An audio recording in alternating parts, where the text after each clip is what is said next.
Madame, mademoiselle, monsieur, bonsoir. Un avion malaisien, détourné par des pirates de l'air japonais, explose en plein vol, non loin de Singapour, près de 100 victimes. Suite du sommet de Tripoli, les mouvements palestiniens s'unissent. La réponse du gouvernement français à l'assassinat d'un Algérien en France il y a 2 jours, le gouvernement fera respecter l'ordre et la justice, affirme M. Lionel Stolru sur Antenne 2. L'invité de notre journal, il s'agit ce soir de M. Michel Dornano à propos de la semaine sur le cadre de vie qui débute demain à l'UNESCO à Paris. Voilà donc les titres et les grands sujets de l'actualité de ce dimanche, sans oublier les rapports du tiercé. Nous y reviendrons à la fin de cette édition. Ce journal, toutefois, nous avons décidé de l'ouvrir par un sujet qui à la fois nous touche de près et nous est extrêmement étranger. Je veux parler, pour ce sujet, des travailleurs immigrés. Ils sont près de 5 millions à vivre en France, certains depuis 20 ou 30 ans, quand ce n'est pas plus, d'autres depuis quelques semaines seulement. Parmi ces étrangers, il y a des groupes plus ou moins importants, il y a les immigrés d'origine nord-africaine, ceux qui viennent d'Afrique noire ou d'Asie, ceux enfin qui ont franchi pour une raison ou pour une autre, à une époque ou à une autre, les Pyrénées. Les Espagnols sont très nombreux à vivre en France. Aujourd'hui, ils organisaient à Paris la journée nationale de l'immigration. François Mitterrand et Felipe González, le leader des socialistes espagnols, participent d'ailleurs en ce moment même, on les attend en tout cas, à une réunion à la Mutualité à Paris. Une réunion qui était l'occasion pour les immigrés espagnols de faire le point sur leurs problèmes. Je suis un ingénieur, électronicien. Est-ce que c'est facile de vivre et de travailler en France? Je crois que le début a été difficile. Pourquoi? La langue, le fait de ne pas avoir de diplôme français. Mais une fois que j'ai eu un diplôme français, ça a été un peu plus facile. On peut s'intégrer? Ça demande un effort considérable, certainement, pour un Espagnol. Mais il faut s'approcher beaucoup de Français. La tentation, évidemment, étant de rester entre Espagnols. Je ne pense pas qu'il y ait un refus, évidemment. Là où je travaille, c'est peut-être pas tout à fait représentatif de ce qui peut se passer pour d'autres, mais c'est difficile. Vous pensez retourner en Espagne? Je voudrais, oui. Eh bien justement, ces immigrés, s'ils ont des problèmes en France, ils connaissent aussi souvent des problèmes lorsqu'ils tentent de rentrer chez eux, dans leur village ou bien dans leur ville. Et finalement, au bout d'un certain nombre d'années, l'immigré ne sait plus très bien à quel pays se raccrocher. Étranger en France, il est aussi l'étranger, entre guillemets, lorsqu'il rentre chez lui, dans sa maison, dans sa province. En France, j'étais un étranger, et ici, je suis un étranger. Et franchement, je ne sais pas. Je suis vraiment désorienté là-dessus, je ne sais pas. Antonio García, né à Toulouse il y a 27 ans, de parents espagnols émigrés en France. Citoyen espagnol jusqu'à l'âge de 18 ans, a ensuite perdu sa nationalité en refusant de faire son service militaire sous les drapeaux espagnols du vivant de Franco. Aujourd'hui, rentré en Espagne, il a erré 6 mois de bureau en bureau pour obtenir une carte de résidence et la permission de travailler à Madrid.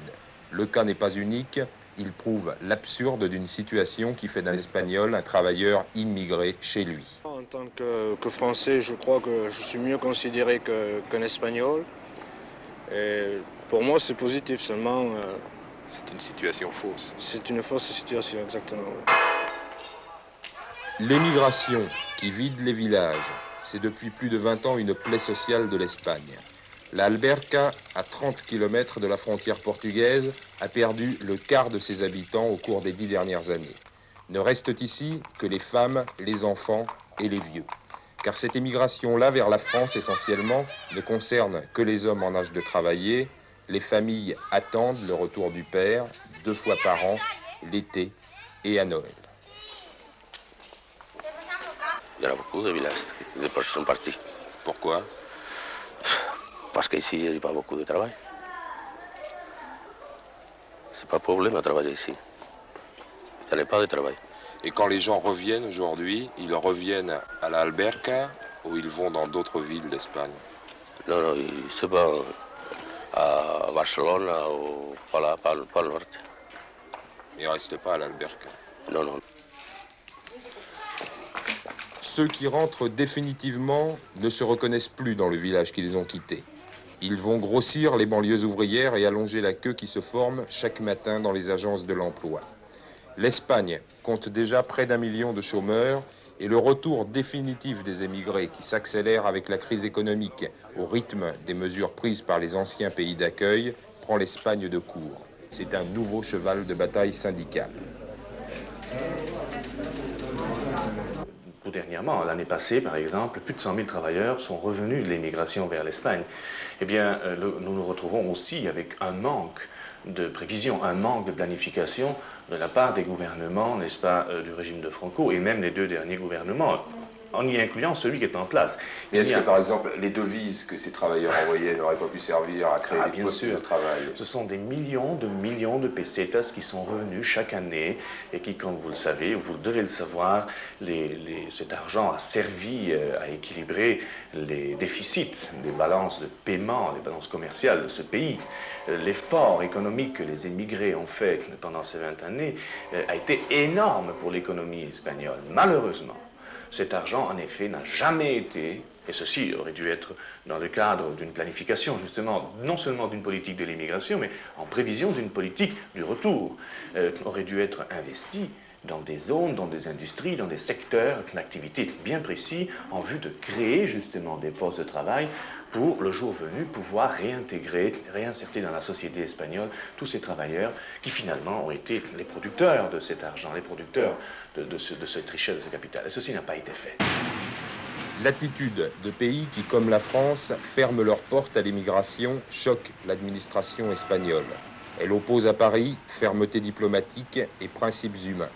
Combat d'arrière-garde, avec la montée du chômage en Europe, on sait bien à Madrid que la voie de l'immigration est coupée, que le reflux s'annonce et que l'on ne s'y est guère préparé. Problème insoluble en effet. Et que dire lorsque l'on parle des travailleurs immigrés qui viennent de pays plus lointains et dont la couleur de la peau n'est pas la même que la nôtre. Essentiellement, ces immigrés, ce sont là les Algériens. Avant-hier, un homme, père de famille, a été assassiné. Il gardait le local de l'amicale des Algériens en Europe. Il a été assassiné par un mystérieux commando Delta, en représailles, a dit ce commando, de l'enlèvement en Mauritanie de citoyens français. L'Algérie a demandé des explications à la France. Alger souhaite que des mesures de protection particulières soient prises pour protéger la communauté algérienne. À 13h, M. Lionel Stolleru était l'invité de notre journal. Le secrétaire d'État chargé des travailleurs immigrés a été très net. Attention, a-t-il dit, à l'escalade de la violence. Le gouvernement, c'est le même piège que le piège allemand de la bande à Bader, c'est-à-dire l'escalade de la violence. Si l'on commence à considérer que parce qu'il y a des Français qui sont d'une manière inacceptable détenus par le Polisario, il doit y avoir 800 000 otages algériens en France, et que par conséquent on accepte la prise d'otages en réponse à une autre prise d'otages, nous entrons dans un processus inacceptable, qui est un piège tendu au gouvernement. Et le gouvernement doit garder en cette matière la seule conduite qui peut être celle d'une conduite démocratique, faire respecter l'ordre et la justice. Je voudrais dire aux Français qu'il ne faut pas tomber dans le piège qui consiste à dire que chacun va commencer à se rendre justice lui-même. N'est-ce pas? Il y a comme ça des milices civiles qui essayent de garantir l'ordre dans tel ou tel endroit, des groupes qui estiment qu'ils vont rendre la justice eux-mêmes. Non. Quand chacun commence à vouloir rendre la justice lui-même, on quitte la démocratie et on entre dans le fascisme. Oui, s'il vous plaît, monsieur le ministre. La politique, avec les différents sondages d'opinion publiés dans les journaux ou bien dans les hebdomadaires et qui seront en vente demain. Excusez-moi, mais j'ai un problème de téléphone, je n'arrive pas à le remettre très exactement à l'endroit où il devrait être. Voilà, la politique donc avec les sondages d'opinion. Un sondage qui est très intéressant, c'est celui réalisé par l'IFOP pour notre confrère Le Point. Un sondage, Noël Copin, à double détente, si je puis dire, puisqu'il porte pour le premier tour sur le nombre des voix et pour le second tour sur le nombre des sièges que pourraient éventuellement obtenir les différents partis politiques aux prochaines élections. Oui, alors si vous voulez, rapidement, je vous rappelle les chiffres essentiels. Donc au premier tour, l'opposition l'emporte en nombre de voix avec un pourcentage de 51% contre 45% à la majorité.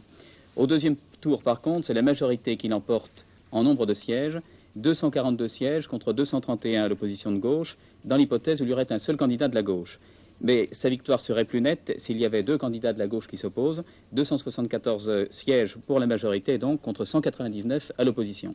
Cette apparente contradiction s'explique par le fait que les reports de voix au deuxième tour à gauche s'effectuent de plus en plus mal. En gros, selon les situations, il n'y aurait que de 42 à 45% de l'électorat de gauche qui voterait pour un candidat communiste au deuxième tour, 30% se réfugiant dans l'abstention.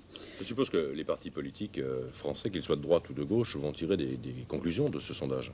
Oui, alors pour eux, c'est une bonne, bonne école. Bien sûr. Alors du côté de la majorité, on a noté surtout que le RPR demeurait nettement en tête avec 24%. Alors la situation risque d'être la suivante. Cette majorité qui, il faut bien le dire, ne satisfaisait pas pleinement le président de la République et ne correspondait pas pleinement à ses vœux, risque d'être reconduite à peu près avec le rapport de force existant actuellement. C'est-à-dire que le RPR de Jacques Chirac a des chances de rester la majorité de la majorité. Alors, que se passera-t-il? Jusqu'où pourra-t-il aller éventuellement dans les exigences? Jusqu'où le président de la République pourrait-il aller, lui, éventuellement dans des compromis? Il y a là un problème assez délicat qui peut se poser après l'élection. Du côté de l'opposition, eh bien, tout se passe comme si la rupture des négociations à gauche avait affaibli un peu le PS, avait renforcé un peu le PC et puis surtout avait cassé la dynamique de l'union de la gauche. Les sondages peuvent-ils amener un changement de comportement des partenaires? Par exemple, peut-on voir le PS sortir de son attitude un peu défensive? Ou bien peut-on voir le PC ne plus se satisfaire seulement de s'être renforcé au risque de laisser passer la majorité aux prochaines élections? Oui, mais Noël Copin, les chiffres en tout cas nous prouvent une chose, je crois, ce soir, c'est que la lutte politique en France sera très, très serrée et ne sera pas décisive avant le dernier jour, c'est-à-dire jusqu'au 12 mars 1978 à minuit pratiquement. Ou alors finalement, la question principale qu'on peut se poser pour après les élections, c'est si ça ne sera pas très difficile de gouverner un pays qui demeure très divisé, et puis c'est peut-être une impression personnelle, un pays qui paraît à la lumière de ce sondage un peu désenchanté. Il y a eu au cours de la Ve République un courant gaulliste très fort qui s'est prolongé, et puis il y a eu un courant que la gauche a su créer en s'unifiant, et ce courant brusquement s'est brisé. Maintenant, la majorité ne paraît pas tout à fait être en mesure de bénéficier de cette rupture, et en caricaturant un peu ce sondage, on a un peu l'impression que les Français vont voter contre la majorité au premier tour, contre l'opposition au second tour. Vous rappelez une formule célèbre, au premier tour on choisit, au deuxième tour on élimine. Eh bien, on joue un peu sur les mots, on a l'impression qu'au deuxième tour, les Français vont éliminer la gauche qu'elle aura choisie au premier tour. Michel Dornano, vous êtes venu ce soir nous parler de cette première rencontre européenne sur le cadre de vie, mais vous êtes aussi et surtout un homme politique. Est-ce que vous pensez, à la vue de ce sondage, finalement, que le gouvernement qui sortira en 1978 avec une majorité qui finalement aura peut-être la majorité des sièges, mais pas la majorité des voix, est-ce que ce gouvernement pourra gouverner? Bon, écoutez, d'abord, on ne parle pas du gouvernement futur au vu d'un sondage qui vient de se passer en ce moment, mais je crois qu'on peut parler de ce sondage, puisque vous m'interrogez sur ce sujet. Écoutez, c'est un sondage qui, à mon avis, est significatif au plan national, bien sûr. On voit que le scrutin, pour le moment, apparaît comme serré, mais je crois que nous devons et que nous pouvons gagner le prochain combat électoral. Mais en ce qui concerne la répartition à travers la majorité, à travers les différentes composantes qui soutiennent le gouvernement. Alors, je crois qu'il est surprenant de voir un institut sérieux, et l'IFOP est un institut très sérieux, prendre des bases qui sont aussi peu significatives et aussi fragiles. Parce que vous voyez, ça a été fait, ces sondages, si je les ai bien lus, ont été réalisés dans des circonscriptions où il y a plus de candidats RPR que de candidats du Parti républicain, peut-être à peu près le double. De toute façon, il y en a davantage sur l'ensemble de la France. Alors, on pose la question, alors pour qui votez-vous? Pour qui voulez-vous que quelqu'un qui veut soutenir le gouvernement vote, si ce n'est pour le seul candidat, si c'est un RPR? C'est tout à fait normal.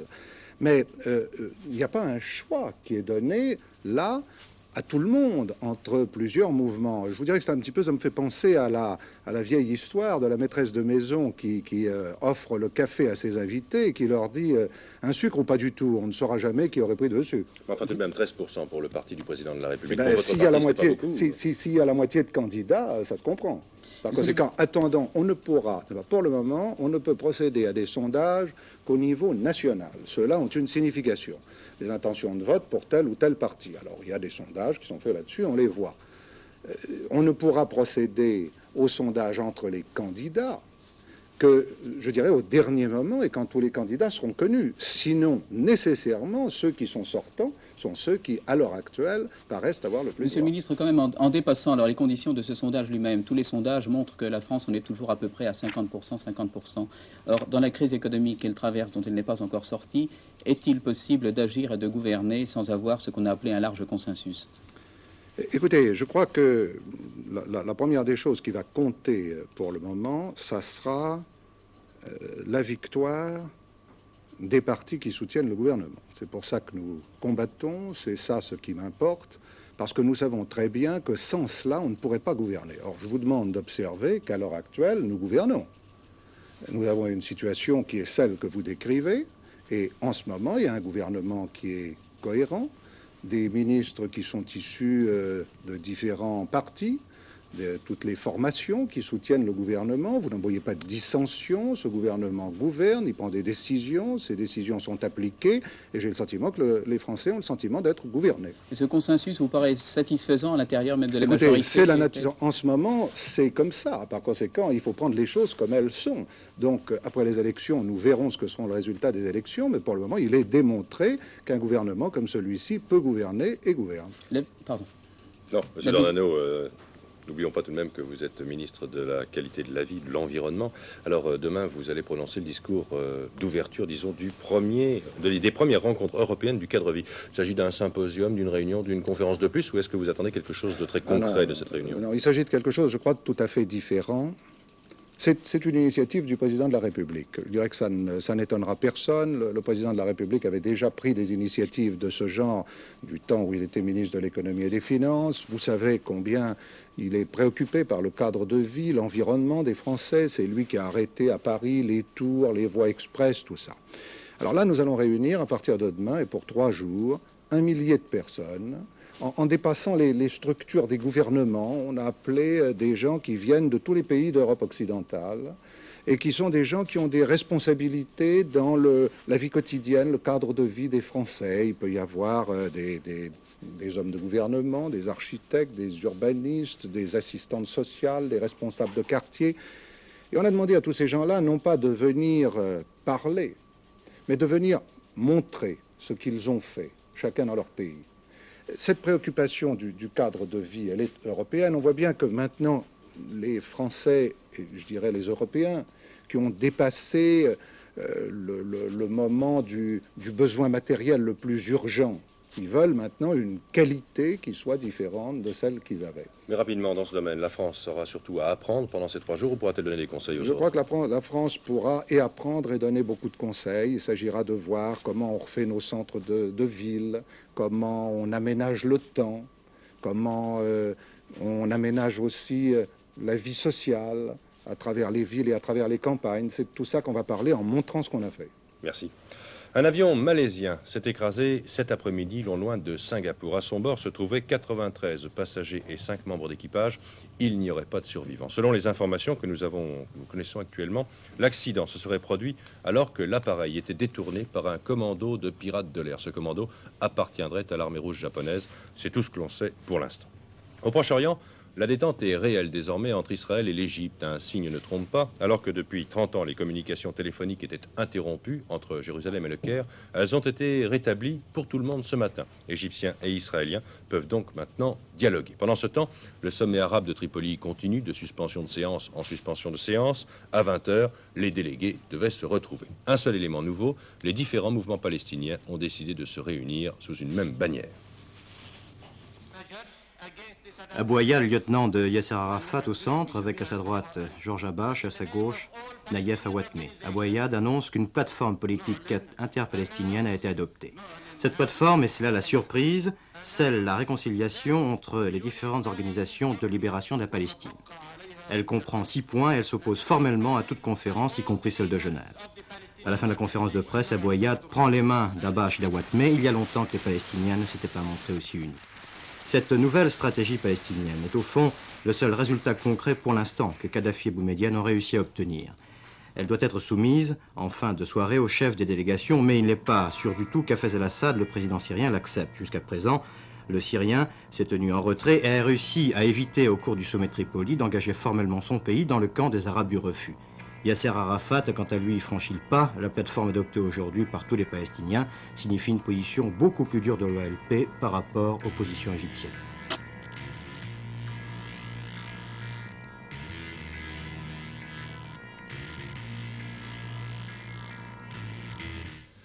L'armée britannique intervient aux Bermudes. 150 soldats ont été envoyés d'urgence d'Angleterre par avion pour ramener le calme dans l'archipel. Les troubles aux Bermudes ont éclaté jeudi soir après l'exécution de 2 Noirs qui avaient été condamnés par un tribunal pour meurtre. Des scènes d'une extrême violence se déroulent depuis 48 heures à Hamilton, capitale administrative des îles Bermudes. Tout a commencé lorsqu'il y a 2 jours, 2 hommes, 2 Noirs condamnés pour plusieurs meurtres, dont celui en 1973 du gouverneur de l'île, ont été pendus selon la loi britannique en vigueur dans ces territoires. Mais en Grande-Bretagne, la peine de mort est abolie. Alors la population noire de l'île, des jeunes pour la plupart, ont commencé une série de manifestations qui ont débouché sur les scènes de violence que vous voyez. Plusieurs magasins incendiés, une école, un supermarché, des voitures détruites et des forces de police insuffisantes pour faire face à l'émeute. Il n'en fallait pas plus pour le gouverneur de l'île qu'il fasse appel à l'armée britannique. 150 hommes du régiment royal de fusiliers sont arrivés ce soir dans l'île. Et puis, et j'en aurais terminé avec les informations de l'étranger, l'Afrique a depuis ce matin, à l'instar du Japon et de la Perse, un empereur. Les cérémonies du couronnement de Bokassa Ier se sont déroulées à Bangui ce matin. Nous vous en montrerons les images mercredi soir. Dans quelques jours, plusieurs milliers de jeunes Français vont partir pour accomplir leurs obligations militaires. Chaque année, 300 000 jeunes Français âgés de 18 à 20 ans sont ainsi appelés sous les drapeaux. L'armée de terre, à elle seule, en recrute environ 230 000. Bien souvent, son service militaire terminé, l'appelé rentre chez lui avec l'impression d'avoir perdu 12 mois de sa vie. Pour remédier à ce malaise, l'armée a donc mis au point un nouveau style d'instruction militaire. Il s'agit d'intéresser les appelés et de les motiver en leur faisant faire une intense participation à leur propre instruction. Cette nouvelle pédagogie est en cours d'expérimentation dans 6 unités de l'armée de terre. François Cornet a voulu juger sur pièce au 153e régiment d'infanterie, un régiment qui est à Moutsik, dans le Bas-Rhin. L'homme du contingent, selon l'état-major de l'armée de terre, doit être en 1977 opérationnel. Il ne doit plus passer son temps à balayer la cour du quartier ou tourner en rang serré dans son casernement. Il a 1 an pour apprendre un métier, celui de soldat. Qu'il soit mécanicien ou radiotireur, pilote de char ou grenadier voltigeur, l'appelé ne doit plus être un individu passif et isolé, mais un exécutant responsable. Il lui faut pour cela passer tout d'abord par l'apprentissage du matériel et des armes. Cet apprentissage consiste à apprendre des gestes, à savoir utiliser du matériel ou à connaître certains éléments tactiques de la mission. Attention, 5, 4, 3, 2... L'armement est de plus en plus sophistiqué. Savoir démonter, remonter ou se servir d'un pistolet mitrailleur ou d'un lance-roquette anti-char est plus compliqué que d'apprendre à saluer ou marcher au pas. Le but de cette nouvelle pédagogie militaire dans l'instruction est d'intéresser le plus possible les appelés aux missions de l'armée de terre. Le jeune actuel a besoin de savoir ce qu'il fait, de participer, de savoir pourquoi il doit apprendre telle ou telle chose. De la même façon, il veut être concerné par tout ce qu'il fait tous les jours à l'instruction dans la vie d'un corps de troupe.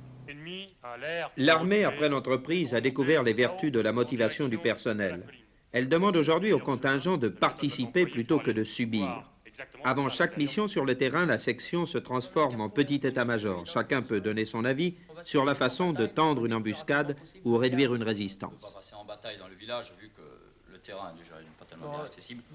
Avez-vous l'impression que quelque chose a changé avec cette nouvelle pédagogie militaire? Dans le civil, je suis mineur de fond. Je descends au fond, je tape dans le charbon, on ne s'intéresse pas beaucoup à moi, on ne me demande pas beaucoup mon avis. Mais depuis que je suis ici, je participe aux discussions, aux décisions de ma section. Je ne pense pas que je perds mon temps. Longtemps, faute de moyens, l'infanterie est restée clouée dans ses casernements. La revalorisation de l'armée classique a imposé à ces unités un nouveau rythme d'instruction pour être opérationnel. Après les 2 phases de formation militaire et d'apprentissage, on juge les appelés sur le terrain. La 3e phase, c'est la rigueur opérationnelle. C'est le rendez-vous que fixe le capitaine à son chef de section, à sa section, pour savoir si tout le monde est en mesure d'accomplir cette mission. C'est le rendez-vous sur l'objectif. À ce moment-là, chacun reprend sa place dans la chaîne du commandement, on exécute et la discussion, bien sûr, n'est plus admise puisqu'il faut accomplir des missions à un rythme intense, ceci pendant 2 jours, des missions de plus en plus complexes qui sont fixées par le commandant d'unité. Bien sûr, il y a tout de même un moment où il faut se mettre au garde à vous dans l'armée. Mais les temps ont changé. L'ami Bidas, même s'il n'a pas de galon, a le droit aujourd'hui d'avoir des idées. Psychologie et dynamique de groupe, l'armée de terre a recours en 1977 aux sciences humaines pour tenter de l'intéresser. L'expérience sera élargie en 1978, mais la décision de l'étendre à toute l'armée de terre ne sera prise que l'été prochain. Déjà à Coëtquidan, Saumur, Montpellier, Angers et Saint-Mexan, les écoles forment les premières promotions d'officiers et de sous-officiers aptes à appliquer cette nouvelle pédagogie dans les unités. Il y avait un tiercé aujourd'hui, un tiercé qui se courait dans la 6e course à Auteuil. Ce tiercé a été remporté par Château Gaillard, le 601, suivi de Marouet, le 613, et de Marie-Deva, le 612. La combinaison gagnante donc l'As, le 13 et le 12. Les rapports, 5 669 francs 50 pour 5 francs dans l'ordre, et 765 francs 50, toujours pour 5 francs, mais dans un ordre différent. Avant de nous quitter, je voudrais vous montrer un engin un peu spécial, une planche à 4 roues, une voile intermédiaire donc entre le char à voile, le skateboard et le windsurf. Un engin destiné à être utilisé sur les plages, les routes, les aérodromes, les terrains de football, un peu partout donc si le terrain est plat. Un engin rapide, attention aux chutes, il peut atteindre 80 km/h environ. Alain Cosanet est allé l'essayer sur la plage d'Andaille. C'est donc lui qui mettra fin avec ces images à ce journal. Je vous souhaite de passer une très bonne soirée.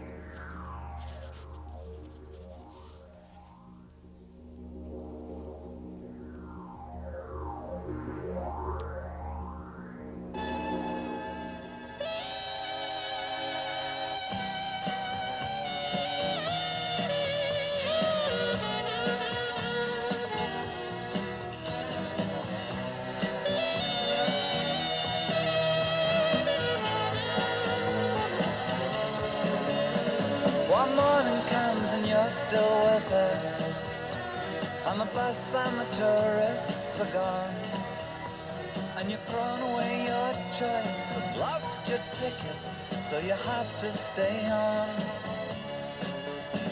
But the drumbeat strains of the night remain, and the rhythm of the newborn day. You know sometime you're bound to leave her, but for now you're gonna stay in the year of the cat.